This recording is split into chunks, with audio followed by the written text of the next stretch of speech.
Hello everyone, my name is Mayank Jhunjhunwala and I am a BTech student at IIT Kanpur.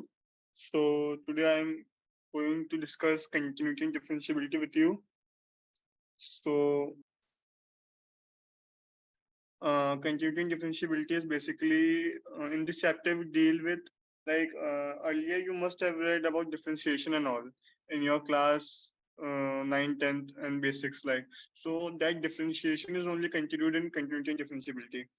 So what we learn here is where the functions are continuous, like where the function actually breaks. So breakpoints and all that we learn in continuity. And differentiability is something like the points where we can draw a tangent to the function. Those points, if we can differentiate, then then the graph is called differentiable. So these concepts only we try to learn in continuity and differentiability. It is just an extension of differentiation which we have already learned. We also learned differentiation of inverse trigonometric functions in this chapter and fundamental theorems of area and all. So let me give you a brief introduction of what about the chapter is. See, what is continuity? Let's take this example only which is given. It is given that a function fx, एक कोई function fx, if it is less than 0 then fx is equal to 1 and if it is greater than 0 then fx is equal to 2. So यहाँ पे अपन लोग देख सकते हैं कि जो function है 0 पे break कर जा रहा है. तो इसमें अगर अपने को continuity define करनी होगी तो अपन कैसे करेंगे? So in this function, if we have to define continuity, how can we do that? We will simply say that see that the function is breaking at 0, so the function is discontinuous at 0. क्यों? क्योंकि अपने को दिख रहा है कि function 0 को break कर रहा है.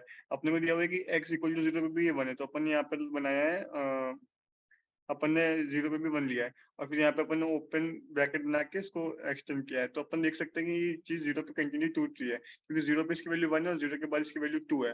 तो क्योंकि कंटिन्यूटी 0 पे टूट रही है, so this function is discontinuous at 0. This thing only we will read in continuity in this chapter. So this is only explained here. If the function would have been x equal to y equal to 1 for each and every x, and let's say at x equal to 0 it is not defined, then also it is discontinuous. Like see this one. fx is equal to 1 if x is not equal to 0 and fx is equal to 2 if x is equal to 0. देखो इससे अपन लोग क्या बोलना चाह रहे हैं? हम लोग बोलना चाह रहे हैं कि जो अपना fx है, जो अपना फंक्शन है वो हमेशा 1 लेता है वैल्यू, मतलब fx की वैल्यू हमेशा 1 होगी अगर x 0 नहीं होगा तो. और जैसे ही x को हम लोग 0 कर देते हैं वैसे ही fx की वैल्यू 2 हो जाएगी. इसका मतलब क्या है? इसका मतलब फंक्शन x इक्वल टू 0 पे टूट रहा है क्योंकि फंक्शन fx इक्वल टू 0 पे x इक्वल टू 0 पे fx की वैल्यू 2 हो जा रही है, बाकी हर जगह 1 है. तो अपन देख सकते हैं यहाँ पे एक डिसकंटिन्यूटी आई है और इस डिसकंटिन्यूटी को पूरा करने के लिए अपन ने fx को 2 किया है यहाँ पे, क्योंकि वो यहाँ पे दिया हुआ है कि fx is equal to 2 at x equal to 0. So इसी कारण से अपना फंक्शन अपन बोल सकते हैं कि 0 पे डिसकंटिन्यूस है यहाँ पे भी. तो अपने को बस अगर मैं आपको ग्राफिकल समझाऊं तो जहाँ पे अपने फंक्शन का ग्राफ टूट जाता है वहां पे वो फंक्शन डिसकंटिन्यूस होता है. As simple as that. अगर जैसे अपना फंक्शन का ग्राफ टूट रहा है किसी पॉइंट पे, उस पॉइंट पे वो फंक्शन डिसकंटिन्यूस है, बस आप ऐसा समझ लो. ठीक है. और फिर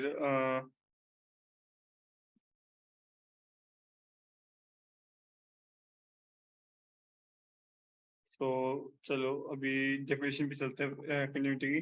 सो कंटिन्यूटी की डेफिनेशन क्या बोलती है? कंटिन्यूटी की डेफिनेशन बोलती है कि अगर आपको कोई फंक्शन किसी पॉइंट सी पे कंटिन्यूअस है तो limit of x tending to c f x should be equal to f c. इसका मतलब क्या? चलो मैं बना के दिखाता हूँ.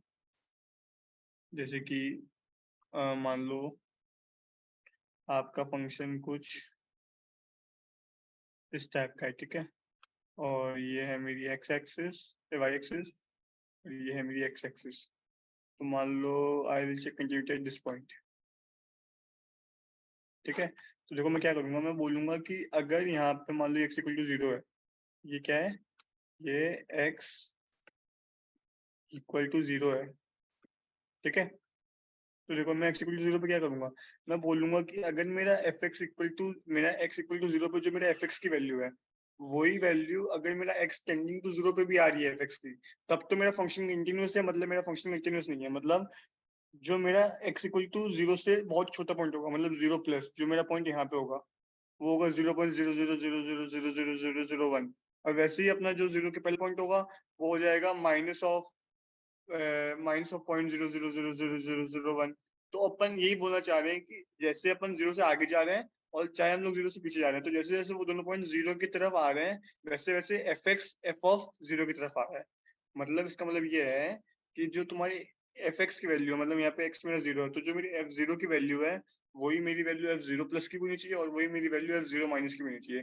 Where zero plus is a very small number greater than zero and zero minus is a very small number less than zero.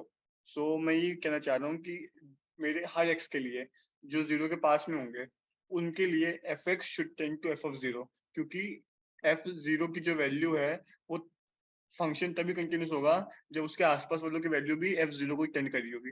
Obvious सी बात है, अगर मेरा एक्स जीरो पे एफ जीरो की वैल्यू यहाँ पे है और मेरे इसके पहले जो फंक्शन है वो ऐसे जा रहा है मान लो, तो यहाँ पे आ ही नहीं सकता।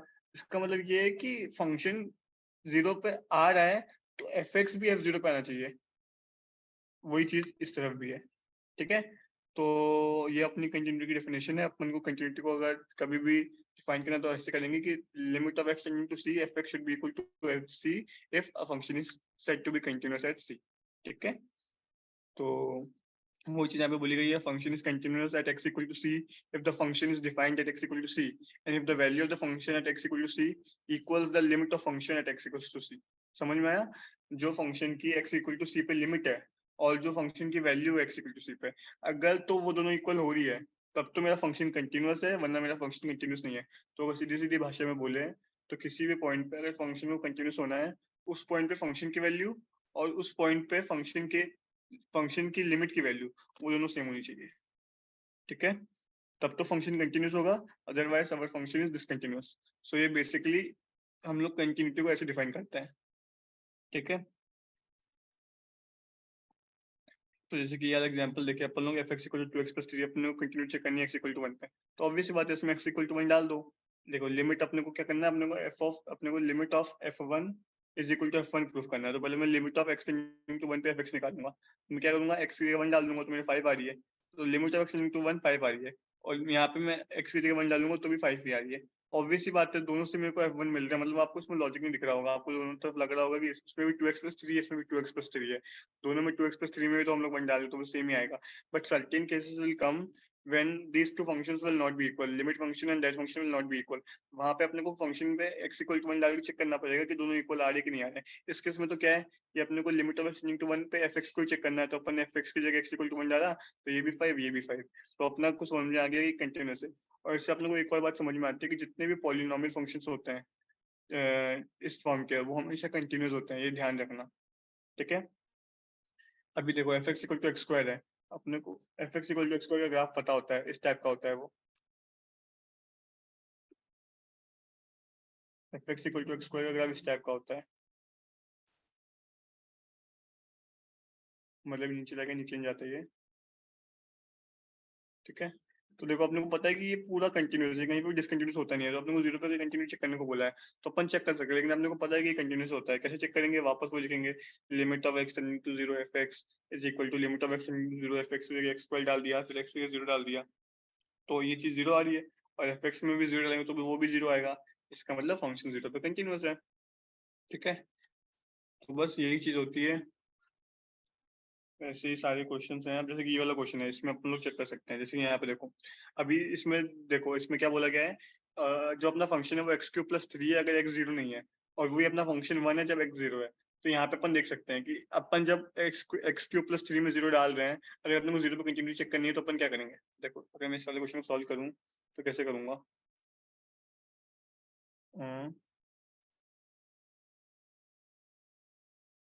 इस वाले क्वेश्चन को अगर मैं सॉल्व करूँ तो कैसे करूंगा।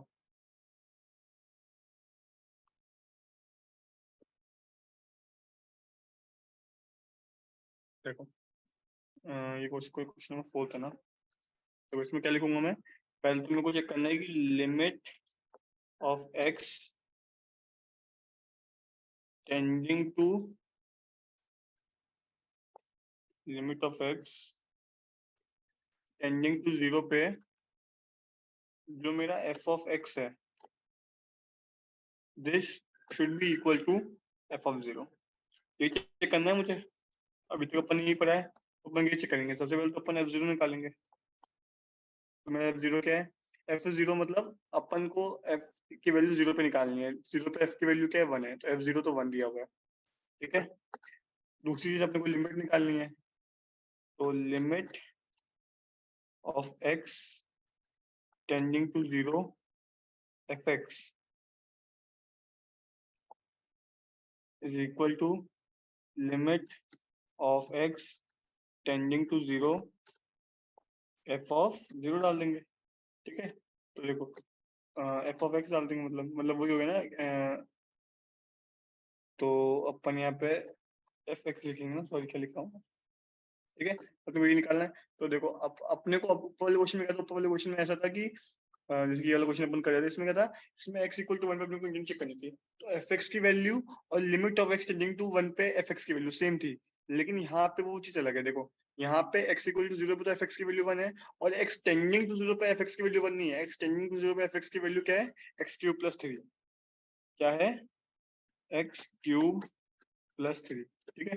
तो अब मैं क्या करूंगा, इसमें जीरो डाल दूंगा क्योंकि मेरे को एक्सटेंडिंग टू जीरो पे चेक करना है। तो यहाँ से मैं जीरो डालूंगा तो मेरे पास आ जाएगा 0 प्लस 3 इक्वल टू 3। अब देखो वहां से तो आ जाए अपने पास 1 और यहाँ से अपने पास आ जाए 3, since both are unequal, since both are not equal, इसलिए फंक्शन इज discontinuous at 1, ठीक है।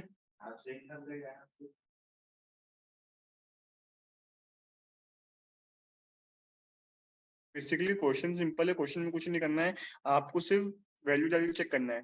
अगर x इक्वल टू 0 पे तो अपने को सीधे सीधे 1 दिया हुआ है, limit of x tending to 0 पे अपन ने x क्यूब प्लस 3 में 0 डाला, वहां पे अपन ने देखा कि 3 आ रहा है, तो 1 और 3 इक्वल नहीं है, इसका मतलब मेरा फंक्शन डिसकंटिन्यूअस है। तो बस ऐसे ही अपने को कंटिन्यू चेक करनी होती है इन क्वेश्चंस में। ये सारे एग्जांपल्स दिए हैं। तो सारे एग्जांपल्स ही हैं। अभी देखो यहाँ पे algebra of continuous function, continuous function को अपन लोग सब्ट्रैक्शन एडिशन कैसे करते हैं कंटीन्यूअस फंक्शंस का। तो देखो अगर दो फंक्शन कंटीन्यूअस है, मान लो f कंटीन्यूअस है और g कंटीन्यूअस है, तो उनका सम कंटीन्यूअस होगा।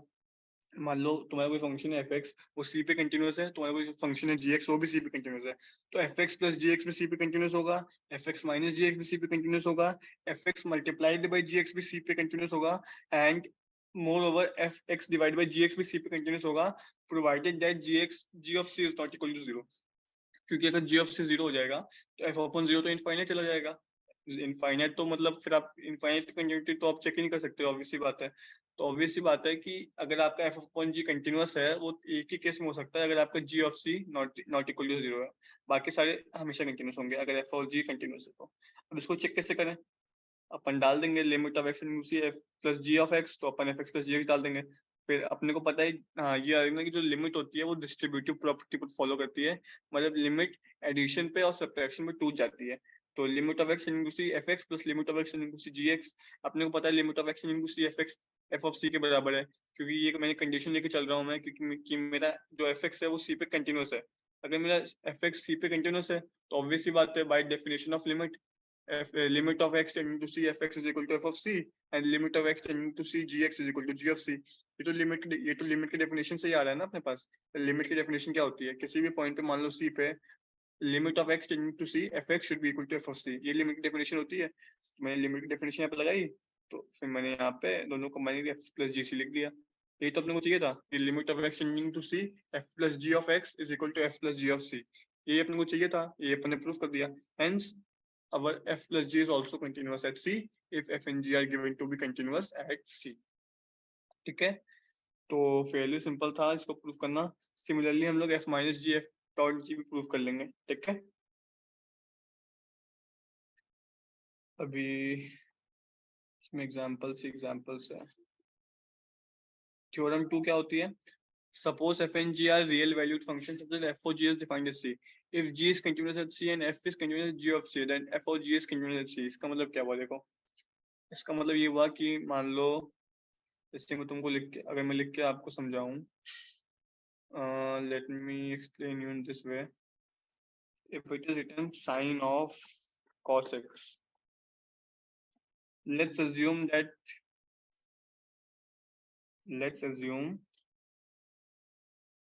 this is our function. Let's assume, ठीक है? So we can say what? We can say that this function is continuous only if cos x is continuous. क्योंकि अगर cos x continuous नहीं होगा तो मेरे को sin के अंदर continuous वैल्यू नहीं मिलेगी, और अगर sin के अंदर continuous वैल्यू नहीं मिलेगी तो ऑब्वियस सी बात है मेरा फंक्शन continuous नहीं होगा. तो sin of cos x continuous होने के लिए सबसे पहली कंडीशन तो ये कि cos x continuous होना चाहिए, और दूसरी कंडीशन, मान लो मेरा cos x continuous हो जाता है, और cos x continuous होने के बाद जो मेरे को sin के अंदर x की वैल्यू मिल रही होगी उससे अपने को sin x मिलेगा. तो अगर sin x भी कंटिन्यूस नहीं है तो भी मेरा फंक्शन कंटिन्यूस नहीं होगा.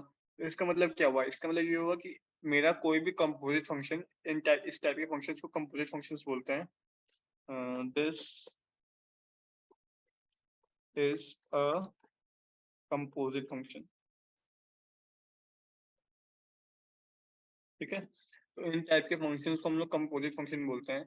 तो मेरा कोई भी कंपोजिट फंक्शन तभी कंटिन्यूस होगा जब अंदर वाला पार्ट और बाहर वाला पार्ट दोनों कंटिन्यूस है. मतलब sin of cos x is continuous only and only when cos x is also continuous and sin x is also continuous.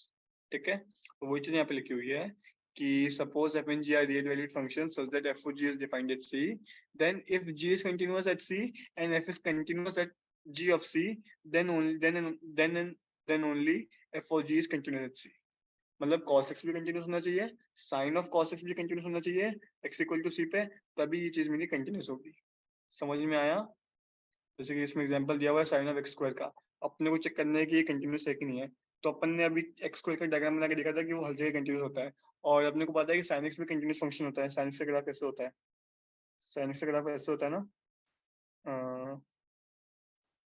ये मेरी एक्सिस, sin x का ग्राफ ऐसे होता है ना, ऐसे ऐसे ऐसे ऐसे ऐसे ऐसे करके होता है. साइनिक ग्राफ, साइनिक ग्राफ तो हमेशा कंटिन्यूस होता है, और एक्स स्क्वायर का ग्राफ मैंने भी बनाया ही था. एक्स स्क्वायर का ग्राफ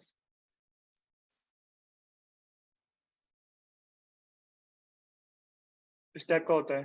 एक्स स्क्वायर का ग्राफ भी कंटिन्यूस होता है, in the same way sine x का ग्राफ भी कंटिन्यूस होता है, क्योंकि दोनों कंटिन्यूस है. Hence bye theorem 2 sin of x square is a continuous function. as simple as that. ठीक है, तो ऐसे सॉल्व करना है अपने को. so in this way this is the main crux of this is the main crux of continuity. So let's solve now the exercise, exercise 5.1. So we will try to do the maximum questions in this one. The rest we will do in other lecture. So let's start.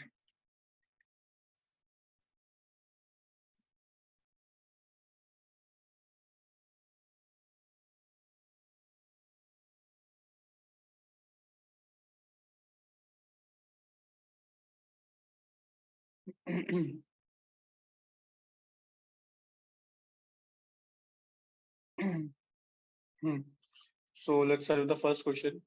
What is given to us? Okay. So what is given to us? Prove that the function fx equal to 5x minus 3 is continuous at x equal to 0 and x equal to 3 and x equal to 5. तो मैं काम करता हूँ, मैं x equal to 0 पे आपको मतलब आप मेरे को देख तो गया ये कंटिन्यूस है. मैंने आपको बोला भी था कि सारे पॉलिनोमियल फंक्शन डिस्कंटिन्यूअस कंटिन्यूस होते हैं, तो अपने को इसको प्रूफ करना है. तो मैं आपको लिख के दिखा देता हूँ कि इसको लिखते कैसे हैं. मैं x equal to 0 के लिए कर देता हूँ, फिर x equal to minus 3 and x equal to 5 के लिए कैलकुलेट योरसेल्फ. सो मेरे को फंक्शन क्या दिया हुआ है? f of x is equal to 5x minus 3. ये मेरे को फंक्शन दिया हुआ है. तो मैं क्या करूँ, ये मेरे को फंक्शन दिया हुआ है, मेरे को कहाँ पे निकालना है? मेरे को निकालना है at x equal to 0. at x equal to 0 सबसे पहले तो मैं f of 0 निकाल लूंगा. f of 0 क्या है? 5 multiplied by 0 प्लस प्लस नहीं माइनस 3. तो कितना आ जाएगा? ये आ जाएगा -3. ठीक है, फिर अपने को क्या निकालना है? फिर अपने को निकालना है limit of x tending to 0 fx. ठीक है, तो ये किसके बराबर होगा? This is equal to limit of x tending to 0 fx लेके डाल दो. fx क्या है? 5x minus 3. ठीक है, so this thing is equal to 5 into 0 -3, तो ये कितना हो जाएगा? ये हो जाएगा -3। तो अपन अब यहाँ से क्या देख सकते हैं? अपन यहाँ से देख सकते हैं कि limit of x tending to 0 fx is equal to f of 0। और ये तो कंटिन्यूटी में अपने को चाहिए होता है कि limit of x tending to c f of x is equal to f of c। So since both are equal, so we can say that the function is continuous। ठीक है, तो आई होप समझ में आ गया होगा। कुछ नहीं किया मैंने सिर्फ f ऑफ x निकाला है और limit of x tending to c f of x निकाला है। दोनों को निकाल के मैंने देखा है कि दोनों इक्वल आ रहे हैं, hence the function is continuous. ठीक है, सिमिलर वे में हम लोग x इक्वल टू -3 और x इक्वल टू 5 के लिए कर लेंगे। So let's move to second question।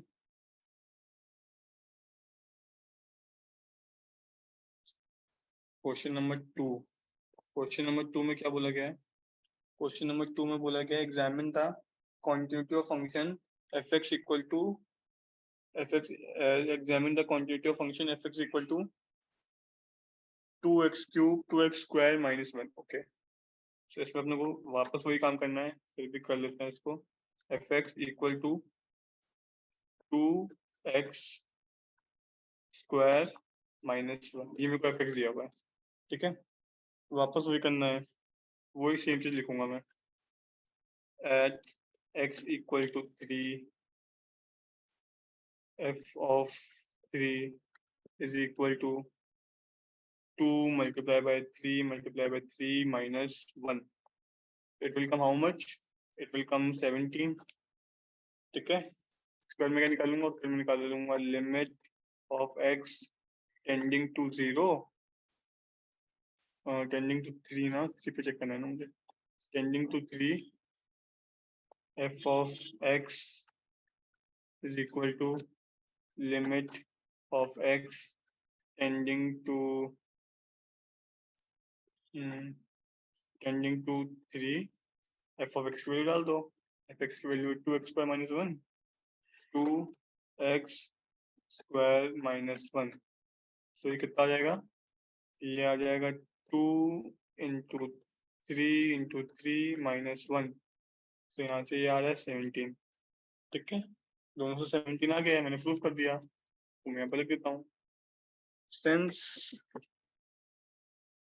limit of x tending to 0 since limit of x tending to 0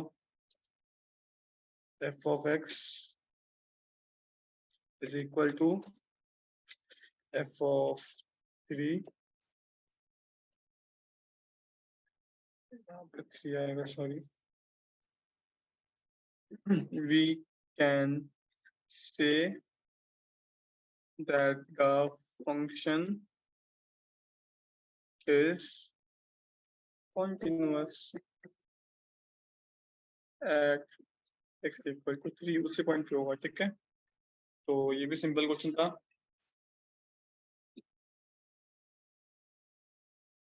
आगे चलते हैं। अगले क्वेश्चन में क्या बोला है? Prove that the function in an example examine the following functions for continuity. First वाला तो मैंने करा, वही सिंपल क्वेश्चन है वापस। हाँ, एक और चीज, जैसे कि मेरे को सी पार्ट में दिया हुआ है fx equal to x square minus 25 upon x plus 5। तो कुछ बच्चे ऐसा करेंगे कि x स्क्वायर माइनस 25 को x प्लस 5 और x माइनस 5 में तोड़ देंगे और फिर x प्लस 5 और x प्लस 5 को काट देंगे। So that is not possible, that is not possible. क्योंकि अब जब भी अपन लोग लिमिट की बात करते हैं तो अपन लोग ऐसे फंक्शन को कैंसिल नहीं कर सकते, क्योंकि यहाँ पे अपन लोग कंटिन्यूटी की बात कर रहे हैं। So we can do that, उससे भी अपने को सही आंसर मिलेगा। लेकिन जैसे अपन लोग लिमिट की बात करने लगेंगे ना, तो अपन लोग x स्क्वायर माइनस 25 अपन x प्लस 5 को x माइनस 5 की तरह इंटरप्रेट नहीं कर सकते। कुछ सोचो, अगर हम लोग वैसे कर सकते हैं तो अपन लोग a और c को अलग अलग पार्ट में देते हैं, अपन लोग वैसे सॉल्व कर लेते हैं। तो ऑब्वियस सी बात है कि जब भी अपने को जो फंक्शन का जो फॉर्म दिया होगा, अपने को फंक्शन को उसी फॉर्म में सॉल्व करना पड़ेगा। हम लोग इसको ऐसे नहीं कर सकते कि मेरे को ए पार्ट और सी पार्ट सेम है। हमारा ए पार्ट और सी पार्ट एंटायरली डिफरेंट चीज है, अपने को इसी फॉर्म में सॉल्व करना पड़ेगा। ठीक है, तो मैं आपके लिए थर्ड का बी पार्ट कर देता हूँ।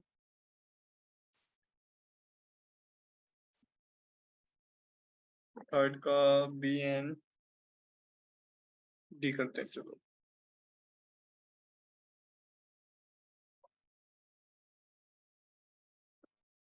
तो इन क्वेश्चन नंबर थर्ड क्या दिया हुआ है मुझे, थर्ड के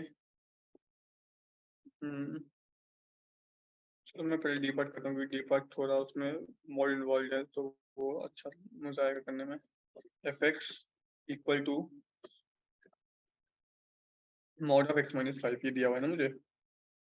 ठीक है, तो मैं यहाँ से क्या कर सकता हूँ, f x equal to mod of x minus 5, और मेरे को इसकी कंटिन्यूटी चेक करनी है। ठीक है, तो इस तरीके से हम लोग मॉड को तोड़ लेंगे। अब अपन लोग चेक करते हैं। तो इसमें देखो 3 केस बनेंगे, 3 बल्कि हम 2 ही बनाएंगे। या फिर मतलब चलो, मतलब इक्वल को दो किसी एक में ले सकते हैं, लेकिन चलो अपन लोग 3 बना के सॉल्व कर लेते हैं। तो let's take case number 1, when अपन मान लो जिस पॉइंट चेक करें उसको अपन लोग सी बोल देते हैं। तो let's take case when c is less than 5। इसके लिए अपन लोग चेक करते हैं। इसके लिए जब अपन लोग चेक करेंगे तो अपन लोग क्या लिखेंगे, अपन लोग लिखेंगे limit of x tending to c f of x is equal to limit of x tending to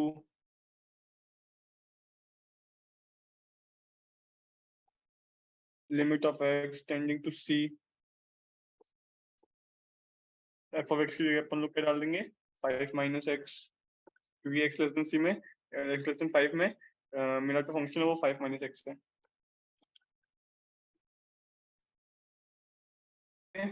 So limit of x in c f x is equal to limit of x in c f 5 minus x. तो अपन यहाँ पे x की value डाल देंगे। x की value क्या होगी, x की वैल्यू अपन ने लिए लेस देन 5, मतलब यहाँ पे अपन लोग x को अपन लोग c मान रहे हैं। तो अपन ने यहाँ पे क्या लिया, अपन ने लिया है x is equal to c। तो जब अपन इसको लिखेंगे तो ये हो जाएगा 5 माइनस c। ठीक है, तो यहाँ से अपने पास आंसर आएगा 5 माइनस c। और वही चीज अपन लोग निकाल लेंगे, अपन ने लिमिट निकाल लिया, अपन लोग निकालेंगे f of c. F of c क्या आएगा, एफ ऑफ सी भी आ जाएगा 5 माइनस सी। तो अपन लोग देख सकते हैं जो मेरी लिमिट है और जो मेरा फंक्शन है वो दोनों चीज इक्वल हो रही है। तो ऑब्वियस सी बात है limit of x tending to c f of x is equal to f of c. ठीक है, तो मेरी क्योंकि मेरी दोनों चीज इक्वल है तो मैं बोल सकता हूँ कि मेरा फंक्शन जो है सी लेस देन 5 के लिए कंटिन्यूअस है। ठीक है, तो ये तो मेरा हो गया case 1। Now we let's move to case number 2। तो केस नंबर 2 में क्या बोला गया है, केस नंबर 2 में अपन लोग लेंगे सी इक्वल टू 5 के लिए। तो अपन लोग अब चेक करेंगे सी इक्वल टू 5 के लिए। तो देखो सी इक्वल टू 5 के लिए क्या होगा, सी इक्वल टू 5 के लिए होगा limit of x tending to c f of x is equal to f of c. F of x is equal to limit of x tending to c. और f of x की value क्या मेरी, मेरी f of x की value हो जाएगी 5 minus x ले लो चाहे एक्स माइनस 5 ले लो, दोनों से 0 आएगा। तो अपने को फर्क नहीं पड़ता, अपन लोग 5 माइनस एक्स भी ले सकते हैं और एक्स माइनस 5 भी ले सकते हैं। तो let's take 5 minus x only. तो यहाँ से अपने पास आंसर आ जाएगा 0। और वही चीज अपन लोग निकालेंगे एफ ऑफ 0 के लिए, एफ ऑफ 5 के लिए। तो एफ ऑफ 5 क्या आएगा, एफ ऑफ सी क्या आएगा, सॉरी एफ ऑफ सी मतलब एफ ऑफ 0 वो क्या आएगा, एफ ऑफ सी तो मेरा 5 है ना, एफ ऑफ 5 तो वो क्या आएगा, वो भी आएगा मेरा 0। तो ऑब्वियसली बात है मैं यहाँ से देख सकता हूँ कि मेरी जो लिमिट है एक्स टेंडिंग टू सी पे f x and this thing is equal to f of 5। Since both are equal तो फंक्शन 5 पे भी कंटिन्यूअस है। तो अपन लोग चलते हैं केस नंबर 3 पे। केस नंबर 3 में, केस नंबर 3 में क्या होगा अपना, सी ग्रेटर देन 5 के लिए। तो सी ग्रेटर देन 5 के लिए मैं क्या करूंगा, वापस वही चीज करूंगा, limit of x tending to c f of x is equal to limit of x tending to c। अपन लोग डाल देंगे fx की वैल्यू, इस केस में fx की वैल्यू हो जाएगी x माइनस 5। तो ये कितना हो जाएगा, ये हो जाएगा c माइनस 5। ठीक है, अब वैसे अपन लोग निकालेंगे ऊपर की तरह f ऑफ c। तो यहाँ पे अपना f ऑफ c क्या आ जाएगा, यहाँ पे अपना f ऑफ c आ जाएगा c माइनस 5 ही। तो अपन यहाँ से देख सकते हैं again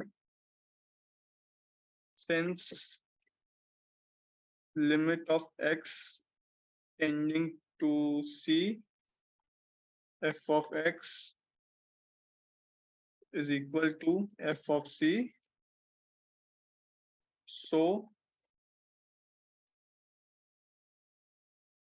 the function is entirely continuous। ठीक है, तो ऐसे करके अपन ये वाला क्वेश्चन सॉल्व कर लेंगे। तो क्वेश्चन बेसिकली सिंपल था, क्वेश्चन में कुछ भी नहीं था, बस अपने को ये देखना था कि अपने को जो चीज बोली गई, जैसे कि अपने को मॉड्यूलस फंक्शन दिया हुआ था, तो मॉड्यूलस फंक्शन दिया हुआ था तो अपन ने अकॉर्डिंगली सॉल्व किया। एक मिनट,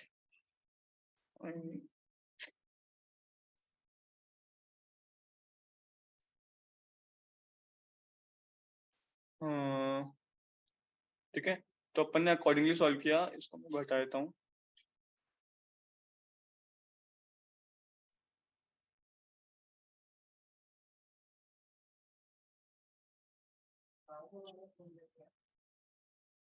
ठीक है, तो अपन ने अकॉर्डिंगली सॉल्व किया। अपन ने क्या किया, अपन ने मॉड्यूलस को ब्रेक कर दिया। कहाँ पे ब्रेक किया, जहाँ पे मॉड्यूलस की वैल्यू चेंज हो रही है, मतलब x इक्वल टू 5 पे मॉड्यूलस की वैल्यू चेंज हो रही है। x लेस देन 5 के लिए मॉड्यूलस की वैल्यू कुछ और थी, और x ग्रेटर देन 5 के लिए fx की वैल्यू कुछ और थी। तो मैंने वो तीनों केस बनाए, मैंने तीनों केस पे कंटिन्यू चेक करी, क्योंकि तीनों केस पे मेरा फंक्शन कॉन्टिन्यूस आ रहा है, हेंस मेरा फंक्शन कॉन्टिन्यूस है। समझ में आया? तो कॉन्टिन्यूटी हम लोग ऐसे चेक करते हैं। अपन लोग चलते हैं क्वेश्चन नंबर 4 पे। क्वेश्चन नंबर 4 में क्या बोला गया है, क्वेश्चन नंबर 4 में बोला गया है कि prove that the function f(x) equal to x power n is continuous at x equal to n where n is a positive integer। Okay, 1 second, let me charge it।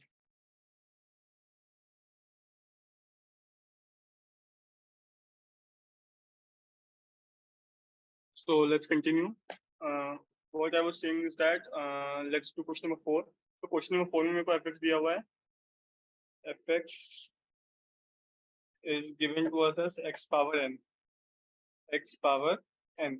अपने को x power n के लिए check करना है कि function continuous है कि नहीं है। प्रोवाइडेड है कि अपना n जो है पॉजिटिव इंटीजर है, तो अपन लोग वही करेंगे। तो अपन लोग वही करते हैं। Limit of x tending to, limit of x tending to, let's say अपन लोग n ही लेते हैं। ठीक है, क्योंकि अपने को n पे चेक करना है। f of x is equal to limit of x tending to n, fx पे लिख डाल लेंगे x पावर n, और ये आ जाएगा n पावर n। ठीक है, फिर अपन लोग क्या निकालेंगे, फिर अपन लोग निकालेंगे f ऑफ n। पहले अपन लोग निकालते हैं उस चीज पे लिमिट, फिर अपन लोग निकालते हैं उस चीज पे फंक्शन की वैल्यू। फंक्शन की वैल्यू क्या आ जाएगी, फंक्शन की वैल्यू भी n पावर n आ जाएगी। सिंस दोनों की वैल्यू बराबर आ रही है, hence the function is continuous. Since both are coming to be equal,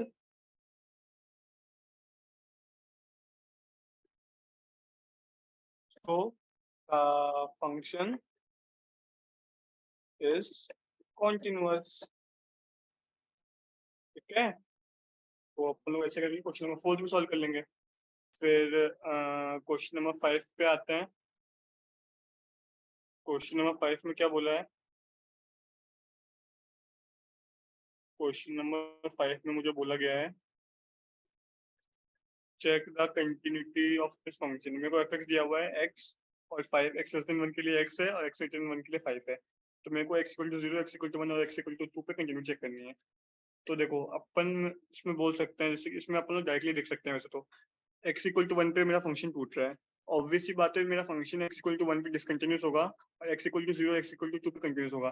तो x इक्वल टू 0 और x इक्वल टू 2 के लिए तो आप लोग कर सकते हैं जैसे मैंने ऊपर किया था वैसे सॉल्व करना है। मैं x इक्वल टू 1 के लिए सॉल्व कर देता हूँ क्योंकि x इक्वल टू 1 पे फंक्शन डिसकंटिन्यूस आएगा। Let's see how. So checking the continuity of function at x equal to 0 at x equal to 1, limit of x tending to 1 f of x is equal to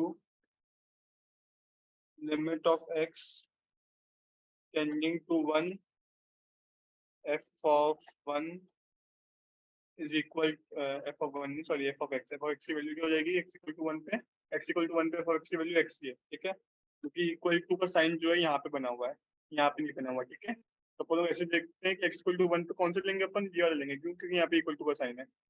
तो यहाँ पे अपन लोग डाल देंगे 1, यहाँ से बाद आंसर आ जाएगा 1, ठीक है। फिर वही चीज अपन लोग निकालेंगे f of 1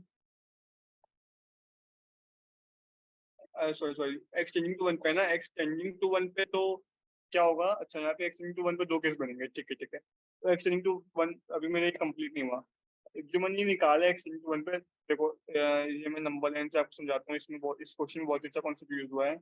so this is a nice question. So देखो अरे एक मिनट,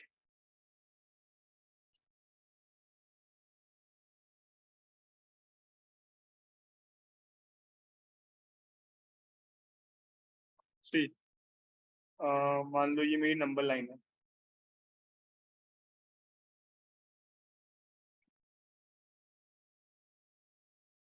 ठीक है, और मान लो यहाँ कहीं पे मेरा 1 है, तो मेरे को अगर 1 पे आना है तो मैं यहाँ से भी आ सकता हूँ और मैं यहाँ से भी आ सकता हूँ, दोनों तरफ से आ सकता हूँ। तो मेरे को limit of x tending to 1 check करना है, तो मेरे को 1 के पहले पीछे से भी चेक करना पड़ेगा, 1 के आगे से भी चेक करना पड़ेगा। तो जो मैंने यहाँ पे चेक किया है ना, जो मैंने यहाँ पे चेक किया है, यहाँ पे मैंने चेक किया है लिमिट ऑफ एक्सटेंडिंग टू 1 पे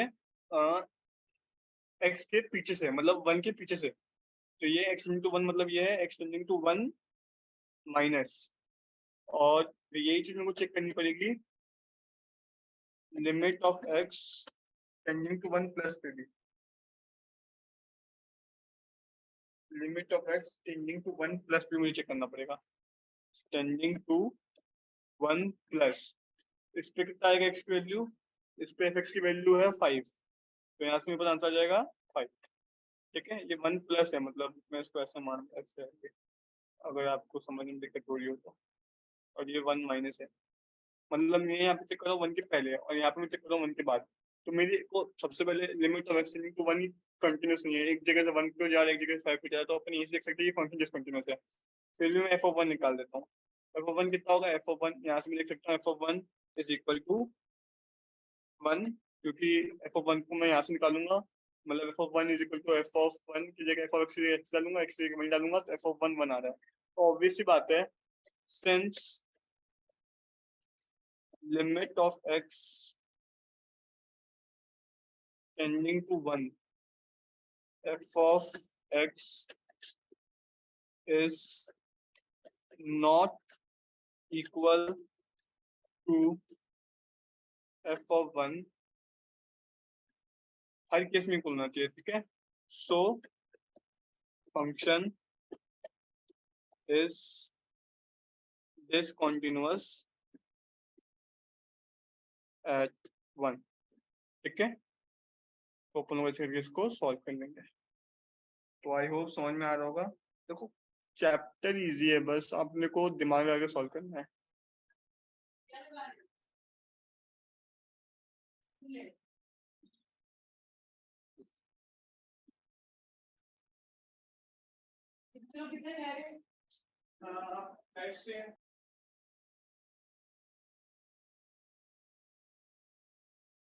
तो let's move to question number 6।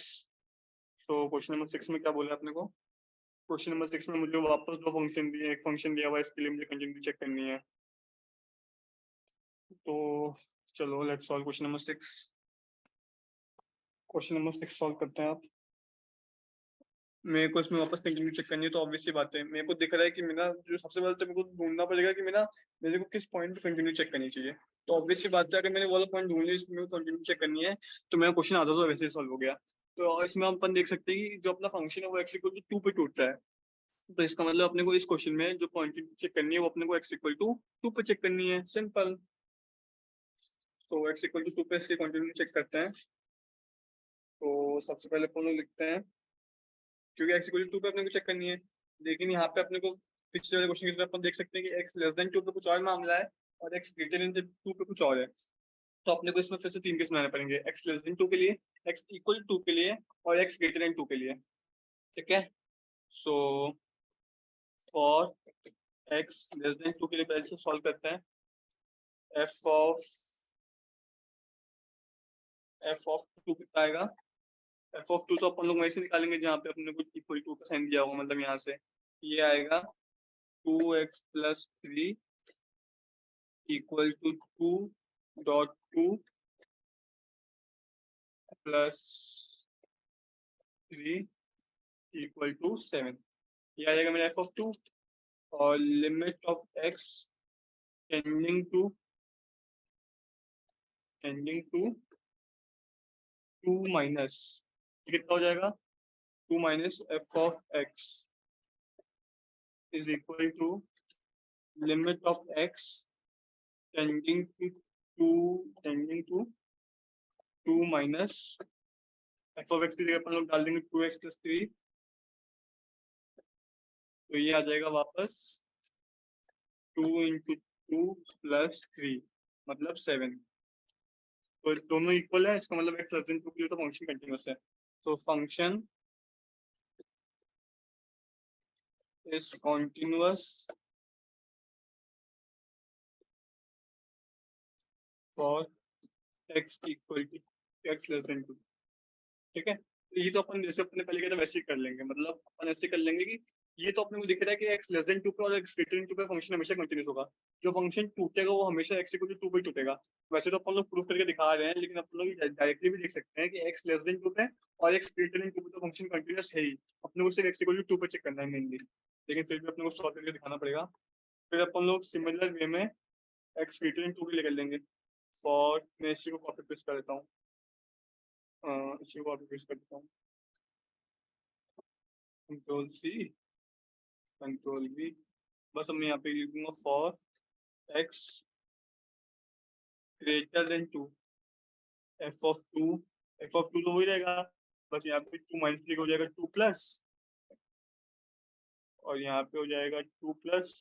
तो 2 प्लस है तो 2 प्लस में तो मेरे एफ एक्स 2x माइनस 3 है, तो यहाँ पे आ जाएगा माइनस 3। ठीक है, तो यहाँ पे आ जाएगा माइनस, यहाँ पे आ गया माइनस, मैं यहाँ पे क्या लिखता हूँ 4 माइनस 3, तो यहाँ पे आएगा 1। तो अपन लोग देख सकते हैं कि जो मेरे फंक्शन की वैल्यू है वो एक्स ग्रेटर देन 2 पे आ रही है, एक्स ग्रेटर देन 2 पे आ रही है 7, और एक्स लेस देन 2 पे और एक्स इक्वल टू 2 पे, मतलब एक्स ग्रेटर देन 2 पे आ रही है 7 और एक्स टेंडिंग टू 2 पे आ रही है 1। इसका मतलब मेरा फंक्शन सी ग्रेटर देन 2 के लिए कंटिन्यूअस नहीं है। सी ग्रेटर देन 2 के लिए कंटिन्यूअस है क्योंकि कहाँ गया, मैंने कुछ गड़बड़ कर दिया।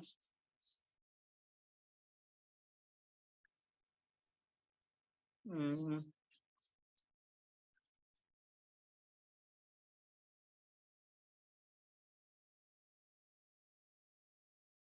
हम्म, ओ ओके ओके ओके। हाँ, तो इसमें अपन ने एक गड़बड़ी कर दी कि अपन एक्स लेस देन 2 के लिए चेक करें, तो अपन लोग एक्स की वैल्यू 2 नहीं डाल सकते, अपने को कुछ सी लेना पड़ेगा ना। तो ये चीज यहाँ से 2c प्लस 3 आएगी। तो ये तो अपन लोग एफ ऑफ 2 निकाल ले, ये निकालने की अपने को जरूरत ही नहीं है, ये सब अपने को निकालने की जरूरत ही नहीं है। अपने को सिर्फ 2 माइनस पे चेक करना है, अपने को सिर्फ 2 माइनस पे चेक करना है। तो यहाँ से अपन लोग लिख देंगे एफ एक्स, और एफ एक्स के डाल देंगे 2x प्लस 3, और यहाँ से आ जाएगा 2c प्लस 3। ठीक है, और सिमिलर वे में यहाँ पे भी अपने को एफ ऑफ टू निकालने की जरूरत नहीं है, अपने को एफ ऑफ सी चाहिए बस। तो हम डाल देंगे f of c equal to 2c+3 और ये करने की जरूरत नहीं है, ठीक है, 2c-3, क्योंकि एक्स टू के लिए देखो माइनस है। और वही चीज जो अपन लिमिट आ रही होगी एक्स इक्वल टू 2 पे, मतलब एक्स टेंडिंग टू 2 प्लस पे जो अपन लोग निकालेंगे, तो अपने पास एफ ऑफ सी तो आ गया ये, और एफ ऑफ एक्स मतलब एक्स टेंडिंग टू 2 प्लस के लिए ये चीज हो जाएगी यहाँ पे, या फिर मैं पूरा क्यों मिटा रहा हूँ, बस यहीं पे लिख रहा हूँ 2c-3, ठीक है। तो यहाँ पे भी अपने को वैल्यू निकालने की जरूरत नहीं है, अपन सिर्फ लिख सकते हैं 2c-3, ठीक है। तो वैसे भी अपने को पहले आपको पहले बोलते थे दोनों कंटिन्यूस ही आना है। So the function is continuous for x greater than 2 and similarly x less than 2, दोनों के लिए फंक्शन कंटिन्यूस होगा, ठीक है। तो फेयरली सिंपल किस्ती है। तो x लेस देन 2 के लिए और x ग्रेटर देन 2 के लिए अपन लोग क्या करेंगे, x लेस देन 2 पे एक पॉइंट लेंगे c, उस पर वैल्यू कैलकुलेट करेंगे, दोनों सेम आ रही है। x ग्रेटर देन 2 पे एक पॉइंट लेंगे c, उस पर वैल्यू कैलकुलेट करेंगे, दोनों सेम आ रही है। तो अपन ये तो निकाल लिया कि दोनों x लेस देन 2 और ग्रेटर देन 2 के लिए सेम आ रही है। अब आई मेन बात, इसके लिए x इक्वल टू 2 के लिए, फॉर x इक्वल टू 2 अपन लोग क्या करेंगे, f ऑफ 2 निकालेंगे। सबसे पहले इस केस में निकालेंगे f ऑफ 2, ये आएगा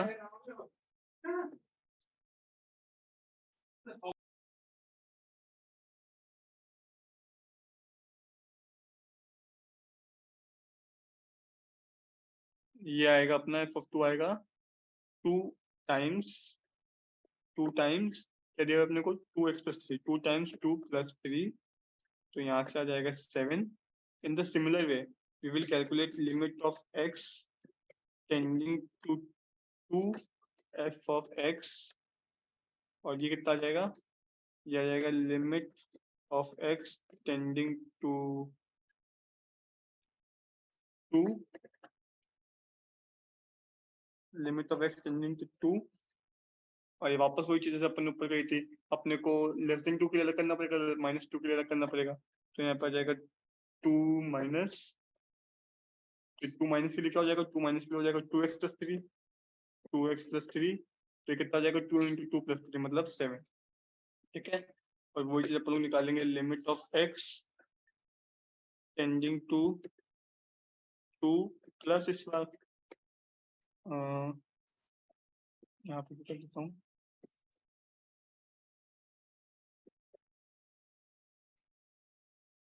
ठीक है। इस बार 2 प्लस के लिए निकालेंगे, क्योंकि हमेशा हम लोग हाँ ये चीज ध्यान देना कि 2 प्लस और 2 माइनस में कब होते हैं, जब 2 के आसपास, जब किसी एक वैल्यू के आसपास अपना फंक्शन 2 का होता है, तो अपन लोग 2 प्लस पे भी चेक करेंगे, 2 माइनस पे भी चेक करेंगे, या फिर जो भी अपने को सी दिया होगा उस पर चेक करेंगे। Is equal to limit of x tending to 2 plus that is equal to 2x minus 3 that is equal to 1।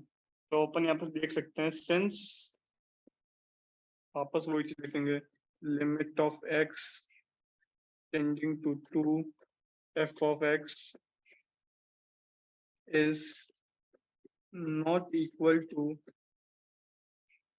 f of 2, so function is discontinuous at x equal to 2। Simple, समझ में आया क्या किया मैंने। तो ऐसे question में क्या करते हैं, कुछ नहीं करते, सिंपली बस अपन लोग पहले तो एक्स लेस देन 2 के लिए चेक किया, कंटिन्यूस आया, एक्स लेस देन 2 के लिए चेक किया, कंटिन्यूस आया, और जब एक्स इक्वल टू 2 के लिए चेक करेंगे तो अपन को टेंडिंग टू 2 माइनस पे भी चेक करना पड़ेगा, टेंडिंग टू 2 प्लस पे भी चेक करना पड़ेगा। जब अपन ने दोनों चेक किया तो अपन देखा x7 और x7 आ रहा है, तो जब वही इक्वल नहीं है तो फंक्शन 2 पे कंटिन्यूस हो ही नहीं सकता, ठीक है। अभी आगे चलते हैं, क्वेश्चन नंबर लेट मी चलो मैं काम करता हूँ, मैं क्वेश्चन नंबर 7 करता हूँ, उसके बाद देखते हैं।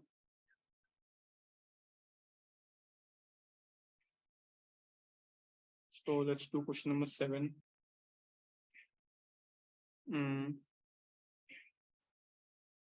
या देखो क्वेश्चन नंबर 7 में मेरे को -3 और 3 दो वैल्यूज पे चेक करना पड़ेगा, तो मैं काम करता हूँ, मैं सीधे 8 करता हूँ, क्योंकि 7th वाला सेम है इसमें 6th क्या था।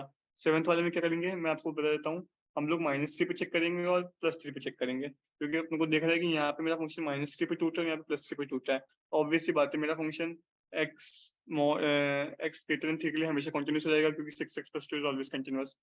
mod x + 3 जो है, अपने को पता है जो mod x होता है वो 0 पे टूटता है, तो mod x हमेशा कंटिन्यूस होता है, 3 कंटिन्यूस है, तो mod x + 3 भी हमेशा कंटिन्यूस होगा।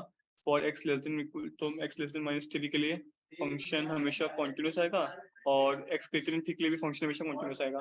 तो मेरे को चेक कब करना है, मेरे को चेक करना है बस x = -3 और x = 3 पे। हाँ, और -3 से 3 के बीच में भी x जो अपना फंक्शन है वो -2x है, -2x भी कंटिन्यूस फंक्शन है। ऑब्वियस सी बात है, जो मेरा ये फंक्शन है ये x लेस देन -3 के लिए कंटिन्यूस, x ग्रेटर देन 3 के लिए continuous, x between -3 and 3 continuous. अपने को बस -3 और 3 पे चेक करना है, और वो कैसे चेक करेंगे, -3 नेगेटिव पे चेक करेंगे, -3 पॉजिटिव पे चेक करेंगे, 3 पॉजिटिव पे चेक करेंगे, 3 नेगेटिव पे चेक करेंगे। अगर -3 पॉजिटिव -3 नेगेटिव इक्वल आते हैं और वो f ऑफ -3 के बराबर आते हैं, तो अपना फंक्शन -3 पे कंटिन्यूस है। Similarly f of 3 is equal to f of 3 minus is equal to f of 3 plus, अगर ये तीनों भी इक्वल आते हैं तो मेरा फंक्शन 3 पे भी कंटिन्यूस है। तो बस मेरे को इस क्वेश्चन में ये चेक करना है, तो I think we can do that. So let's move to question number 8 or so, because question number 8 is slightly related to mod, so it might be tough.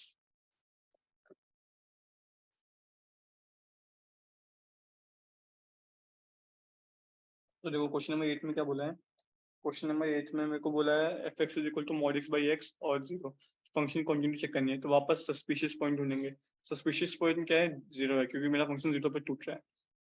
तो इसमें वापस 3 केस बनाएंगे, case 1 x less than 0, case 2 x greater than 0। सबसे पहले तो मैं क्या करता हूँ, f(x) equal to mod x by x को तोड़ लेता हूँ, f of x equal to mod x by x, ठीक है, sorry, mod x by x, ठीक है। तो इसको मैं अगर लिखूंगा, तो this thing is equal to -x by x when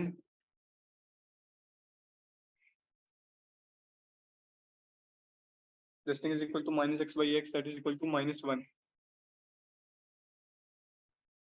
whenever x is less than 0। क्यों, क्योंकि x लेस देन 0 पे mod नेगेटिव के साथ खुलेगा,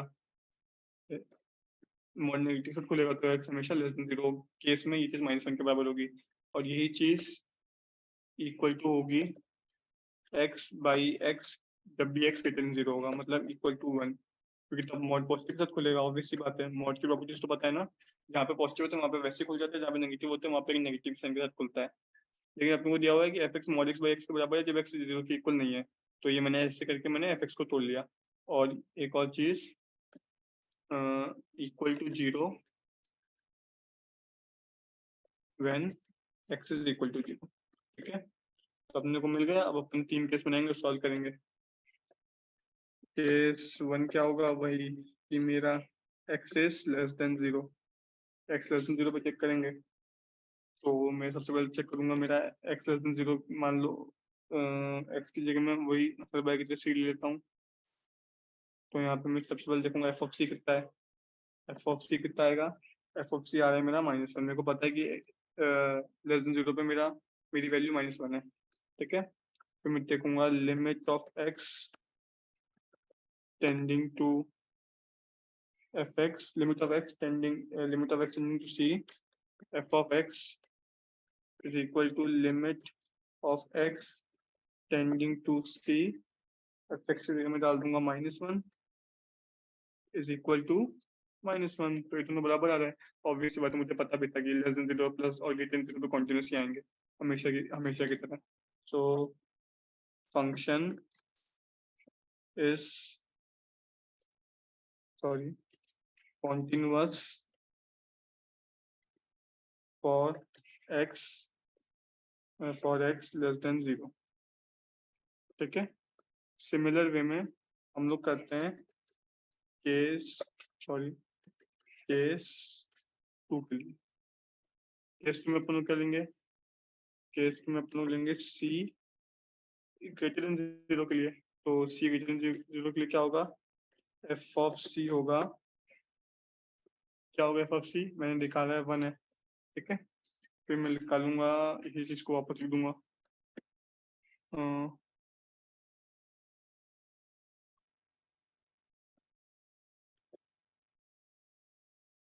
इस चीज को अपन लोग वापस लिख देंगे। बस अब मैं यहाँ पे करूंगा लिमिट ऑफ एक्स टू सी, यहाँ पे आएगा 1 और यहाँ पे आ जाएगा 1। ठीक है, तो फंक्शन एक्स जीरो पे भी कंटिन्यूस होगा। Function will also remain continuous at x greater than 0। ठीक है, बस अपने को लास्ट केस चेक करना है। जब अपना अपना केस 3, वो क्या होगा, वो होगा c इक्वल टू 0 के लिए। तो c इक्वल टू 0 के लिए सबसे पहले देखूंगा f ऑफ 0 क्या आ रहा है। f ऑफ 0 कितना होगा, f ऑफ 0 0 मेरे को क्वेश्चन में दिया हुआ है। फिर मैं चेक करूंगा limit of x tending to 0 tending to 0 minus f of x। ये कितना आएगा, अरे सॉरी, f ऑफ x ये कितना आएगा, टेंडिंग टू 0 माइनस पे मेरे को पता है कि मेरा f(x) कितना आ रहा है, -1। वही चीज में लिखूंगा limit of x tending to 0 plus, sorry 0 plus f(x). ये कितना आ रहा है मेरे को बताइए, आ रहा है मेरा 1। तो मैं यहाँ पे बस आराम से लिख सकता हूँ। यहाँ पे मेरा मतलब 0 पे कॉन्टिन्यूस नहीं है क्योंकि मेरा इक्वल नहीं आ रहा है। Since limit of x tending to 0 f of x is not equal to f of 0, so the function is discontinuous at x equal to 0। Simple, तो समझ में आ गया। तो ऐसे ही अपन लोग इसको सॉल्व कर लेंगे। सिंपल क्वेश्चन था, बस मेरे को पता था ये चीज तो हमेशा रहेगी कि जो अपने को सस्पेंशन पॉइंट्स हैं उन्हीं पे चेक करना है, उसी पे कॉन्टिन्यूस या डिसकॉन्टिन्यूस होगा, बाकी सब जगह कॉन्टिन्यूस होगा, लेकिन अपने को पूरा करके दिखाना पड़ेगा। तो इसलिए मैं अपन लोग इसको सॉल्व कर सकते हैं।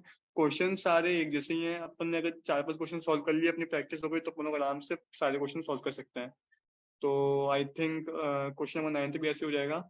सो क्वेश्चन नंबर 9 तक अपन ने कर लिया है सॉल्व, बाकी आगे के क्वेश्चन अपन लोग नेक्स्ट लेक्चर पे करते हैं। तो I hope you have understood it. Thank you.